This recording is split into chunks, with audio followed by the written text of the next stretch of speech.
Welcome to our மகா பெரிவா களஞ்சியம் channel. இன்னைக்கு நம்ம பார்க்க போகிறது தெய்வத்தின் குரல் 4ஆம் பாகம் 6ஆம் அத்தியாயம் போர் தீர்ந்து அமைதி காண. அதில் மனத்துக்கு புரியாத சாந்தானந்தம். ஆத்மா தெரியாமல் மனஸ் மட்டுமே தெரிவதான நம் நிலையில் ஆனந்தம் என்பது சக்தி நிறைந்த உணர்ச்சி என்றும் சாந்தம் என்பது உணர்ச்சி அடங்கி போன நிலை என்றும் தோன்றுகிறது. எனவே உணர்வு என்பதே ஒரு சக்தியாயுள்ளதால் ஆத்மாவின் சாந்தத்தில் எப்படி ஆனந்தத்தை உணர முடியும் என்று தோன்றலாம். ஆனால் நம் மனசுக்கு புரிவதாகவும் நம் மனசுக்கு ஒத்த விதத்திலும் ஆத்மாவின் சாந்தமும் ஆத்மாவின் ஆனந்தமும் இருக்க வேண்டும் என்று எப்படி எதிர்பார்க்கலாம்? ஆத்மாதான் மனசுக்கு அப்பாற்பட்ட மனோதீத வஸ்துவாயிற்றே. அதன் அறிவு, உணர்வு, ஆனந்தம், சாந்தம் எல்லாம் எப்படி இருக்கும் என்று அதற்குத்தான் தெரிய முடியுமே தவிர மனசுக்கு எப்படி தெரிய முடியும்? நம் உடம்பிலேயே கண்ணுக்கு ஆனந்தமாக ஒரு காட்சியை காது புரிந்து கொண்டு சந்தோஷிக்க முடிகிறதா? காதுக்கு ஆனந்தமான கானத்தை கண்ணால் ரசிக்க முடிகிறதா? இப்படி யோசித்து கொண்டு போனால் நம் சகல இந்திரியங்களுக்குமே புரியாத ஒரு ஆனந்தமும் இருக்கலாம் என்று தெரியும். ஆனந்தமாயுள்ள போதே அது சாந்தமாயும் இருக்கலாம். சாந்தம் என்பது என்ன? சலனமில்லாமல் தனக்குள்ளேயே அடங்கி இருப்பதுதான். மனசின் ஆனந்தம் இன்னொன்றின் அனுபோகத்திலேயே விளைவதால் அந்த இன்னொன்றை நோக்கி மனஸ் சலிப்பதாலேயே அனுபோகம் ஏற்படுவதால் அப்போது சாந்தம் என்பதாக தனக்குள்ளேயே அடங்கியிருக்கும் நிலை ஏற்பட முடியாமல் இருக்கிறது. ஆத்மாவுக்கோ இன்னொன்று என்று வெளியே எதுவுமே தெரியாமல் தன்னிலேயே அது ஆனந்திப்பதால் அப்போது தனக்குள்ளேயே அடங்கியிருப்பதன் சாந்தமும் கிடைக்கிறது.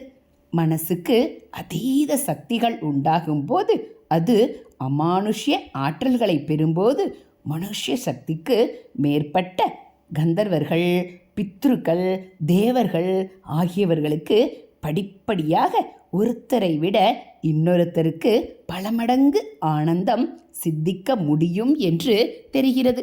இப்படி வரிசையாக ஒன்றுக்கு மேல் ஒன்றான ஆனந்தங்களை தைத்திரிய உபனிஷத்தில் ஆனந்தவல்லி என்றே பெயருள்ள அத்தியாயத்தில் சொல்லி இருக்கிறது. அந்த ஆனந்தங்கள் என்ன என்று மனுஷனுக்கு புரியாது. காப்பி சாப்பிடுவதிலும் கச்சேரி கேட்பதிலும் மனுஷனுக்கு என்ன ஆனந்தம் என்று ஒரு மாட்டுக்கு புரியுமா? அப்படித்தான் இதுவும். இப்படிப்பட்ட பல ஆனந்தங்களின் முடிந்த முடிவான உச்சஸ்தானம்தான் ஆத்மானந்தம். ஹரஹர சங்கர, ஜெய ஜெயசங்கர. அடுத்து பராசக்தியின் ஆனந்தமும் சாந்த ஆத்மாவிலேயே. லலிதா சகசரநாமத்திலே அம்பாளுக்கு ஒரு பெயர் ஸ்வாத்மானந்த லவிபூத பிரஹ்மாத்யானந்த சந்ததி என்று இருக்கிறது. பிரஹ்மாதி தேவதைகளுடைய அத்தனை ஆனந்த வரிசைகளையும் தன்னுடைய ஆத்மானந்தத்தில் லவலேசமாக்கி விடுபவள் என்று அர்த்தம். நம்முடைய ஆனந்தம் ரொம்ப குறைவாக இருப்பதற்கு காரணம் நமக்கு மேலே எண்ணி முடியாத தேவ அசுர சக்திகளுக்கு ஆதிக்கம் இருந்து நாம் அவற்றுக்கு கட்டுப்பட்டு ஆட வேண்டியிருப்பதுதான். நம்மை விட சக்தி அதிகமான தேவதைகளில் பல இனங்கள். அவற்றில் ஒன்றை விட ஒன்றுக்கு சக்தி அதிகம். ஒன்றுக்கு எந்த அளவுக்கு சக்தி அதிகமோ அந்த அளவுக்கு அது அதற்கு கீழ்ப்பட்ட சக்திகளின் ஆதிக்க கட்டுப்பாட்டுக்கு ஆளாகாமல் இருக்கிறது. இந்த ப்ரொபோர்ஷனின்படி ஒவ்வொரு இனத்துக்கும் ஆனந்தம் ஜாஸ்தியாக இருக்கும். தேவ இனங்களின் முடிவிலே பிரம்மா இருக்கிறார். அதனால் அவருக்கு ஃப்ரீயாக இருப்பதன் ஆனந்தம் ரொம்பவும் அதிகம். அவருடைய ஆனந்தமும் கூட கட்டுப்பாடே அடியோடு இல்லாத ஆனந்தம் இல்லை. அவரும் தகப்பனால் மகாவிஷ்ணுவுக்கு கட்டுப்பட்டவர். பராசக்திக்கு அவளை தவிர எல்லாருமே கட்டுப்பட்டவர்களாதலால் இவரும் கட்டுப்பட்டவர்தான். அதனால்தான் அடியோடு கட்டுப்பாடு இல்லாமல் தன்னை அடக்கி வைக்க யாருமே இல்லாமல் இருக்கிற அம்பாளின் ஆனந்தமானது பிரம்மாதிகளின் ஆனந்தத்தையும் லவலேசமாக்கி விடுகிறது என்று சொல்லியிருக்கிறது. சக்தி ஜாஸ்தியாக ஆக ஆனந்தம் ஜாஸ்தி என்பதால் அந்த சக்தியினாலேயே ஆனந்தம் உண்டாகிறது என்று அர்த்தமில்லை. சக்திக்கும் ஆனந்தத்துக்கும் நேர் சம்பந்தம் இல்லை. ஒருத்தருக்கு தம்மை விட குறைந்த சக்தியுள்ளவர் மீது தம்முடைய சக்தியினால் ஆதிக்கம் செலுத்த முடிகிறது, அவரை கட்டுப்படுத்த முடிகிறது என்பதிலே ஏற்படும் ஆனந்தம் தப்பான அகங்காரத்தில் ஏற்படுவது. அதை முறையான ஆனந்தம் என்று சொல்ல முடியாது. பின்னே சக்தி ஜாஸ்தியானால் ஆனந்தம் எப்படி ஜாஸ்தி ஆகிறது என்றால், அப்போது நம்மை விடவும் அதிக சக்தியோடு இருந்து கொண்டு நம்மை கட்டுப்படுத்துபவர்கள் குறைச்சலாகி கொண்டு வருகிறார்கள். ஆகையால் நாம் இன்னொருத்தரை ஆழ முடிகிறது என்பதை விட நமக்கு மற்றவர்களுடைய ஆளுகையின் கட்டுப்பாடு குறைந்து நம்முடைய சுதந்திரத்தின் எல்லை ஜாஸ்தியாகிறது என்பதாலேயே ஆனந்தம் ஏற்படுகிறது. ஒரு குமாஸ்தா ஆபீசர் ஆகிறார் என்றால் அவர் நல்லவராயிருந்தால் தான் பிரத்தியார் மீது தாட்பூட் செய்ய முடியும் என்ற ஆனந்தம் அவருக்கு ஏற்படுவதில்லை. ஆனாலும் தமக்கு இப்போது ஆபீசரின் கட்டுப்பாடு இல்லை, சுதந்திரமாக சில காரியம் செய்யலாம், முடிவுகள் எடுக்கலாம் என்பதில் ஆனந்தம் உண்டாகத்தான் செய்யும். ஆபீசர் மாதிரியான பெரிய பொசிஷனில் சில பேர் இருக்கிறார்கள். ஆனால் இவர்களுக்கு குமாஸ்தாக்கள் கட்டுப்பட்டிருப்பதை விட அதிகமாக இவர்களுக்கும் மேலதிகாரிகளிடமோ அல்லது எம்எல்ஏ போன்றவர்களிடமோ கட்டுப்பட்டு நடக்க வேண்டுமென்று இருக்கும்போது நம்மை விட அந்த குமாஸ்தா எவ்வளவோ தேவலை, அவனுக்கு இருக்கிற ஃப்ரீடம் நமக்கு இல்லை என்று வருத்தப்படுகிறார்கள். ஆகையால் சக்தியை விட ஃப்ரீடம் தான் ஆனந்தம் தருவது என்று தெரிகிறது.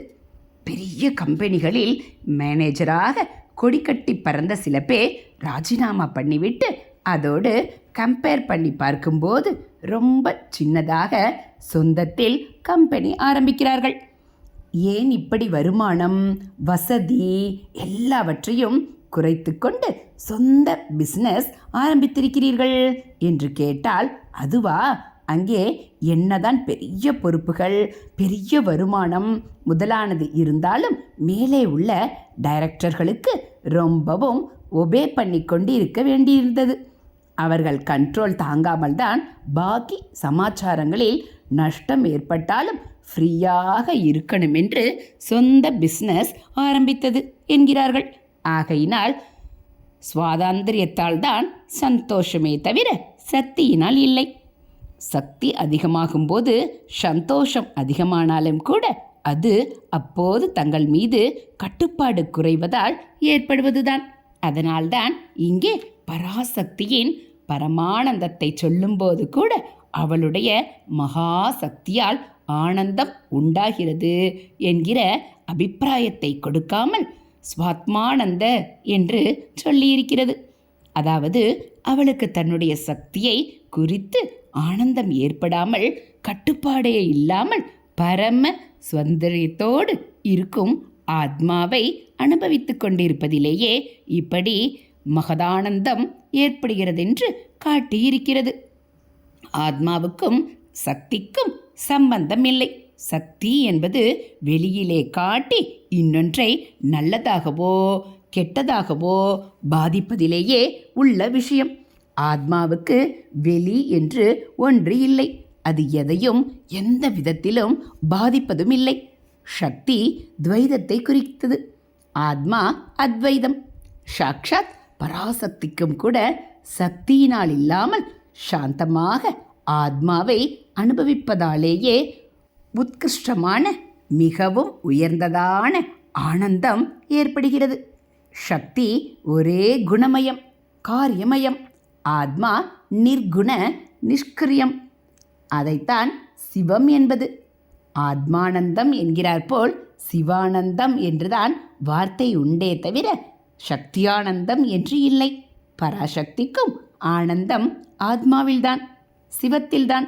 அவள் தட்சிணாமூர்த்தியாக இருந்து கொண்டு பிறருக்கும் ஞானமாகிய இந்த சிவானந்தத்தை தருவதாக சகஸ்ரநாமத்தில் வருகிறது. தக்ஷணாமூர்த்தி ரூபிணி சனகாதி சமாரத்யா சிவஞான பிரதாயினி. அந்த மகா பெரியவளான பராசக்திக்கும் கிடைக்கும் ஆத்மானந்தம் நமக்கும் அனுபூதி நிலையில் பரிபூர்ணமாக உரியதேயாகும். ஆத்மா என்னும்போது அதில் மகாசக்தியான அம்பாளின் ஆத்மா, அல்ப சக்தர்களான நம்முடைய ஆத்மா, நம்மை விடவும் அல்ப சக்தி படைத்ததான கொசுவின் ஆத்மா என்று வித்தியாசமில்லை. இருப்பது ஒரே ஆத்மாதான். அது சக்தியிலே அம்பாளிடம் பூரணமாகவும் மற்றவர்களிடம் அந்த சக்தியின் கோடானு கோடியில் ஒரு பங்காகவும் வேஷம் போட்டு கொண்டிருந்தாலும் வேஷமில்லாத அடிப்படையிலே எல்லாரிடமும் ஒன்றாகவே தான் இருக்கிறது.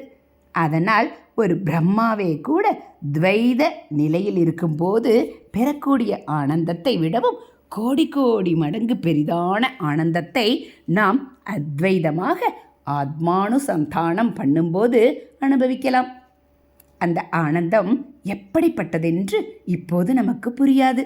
இத்தனை செயல்களுக்கும் உணர்ச்சிகளுக்கும் மூலமான அம்பாளும் கூட செயலில்லாத வெளி உணர்ச்சி இல்லாத அந்த ஆத்மானந்தத்தில்தான் மூழ்கி இருக்கிறாள் என்றால் அது நமக்கு புரியாது. பூரண அமைதியிலேயே பூரித்த ஆனந்தமாயும் இருக்கிற நிலை அது. பூரண அமைதியே அதை தெரிந்து கொண்டு அனுபவிக்கும் பூரித்த உணர்வு நிலையாகவும் அப்போது இருக்கிறது. ஹரஹர சங்கர ஜெய ஜெயசங்கர, ஹரஹர சங்கர ஜெய ஜெயசங்கர. மகா பெரியவாச்சரணம். இதுபோல் தெய்வத்தின் குரல் பகுதிகளை நீங்கள் தினந்தோறும் கேட்கணும் அப்படின்னா மறக்காமல் நம்ம சேனலை சப்ஸ்கிரைப் பண்ணுங்கள். கூடவே பெல்லைக்கானையும் கிளிக் பண்ணி ஆள்கிற பட்டனையும் அழுத்திடுங்க. நம்ம சேனலில் வரக்கூடிய தெய்வத்தின் குரல் பகுதிகள், மகா பெரியவா மகிமை, ஆன்மீக கதைகள் எல்லாம் உங்களுக்கு பிடிச்சிருந்தா ஒரு லைக்கும் கமெண்ட்டும் கொடுங்க. தேங்க்யூ.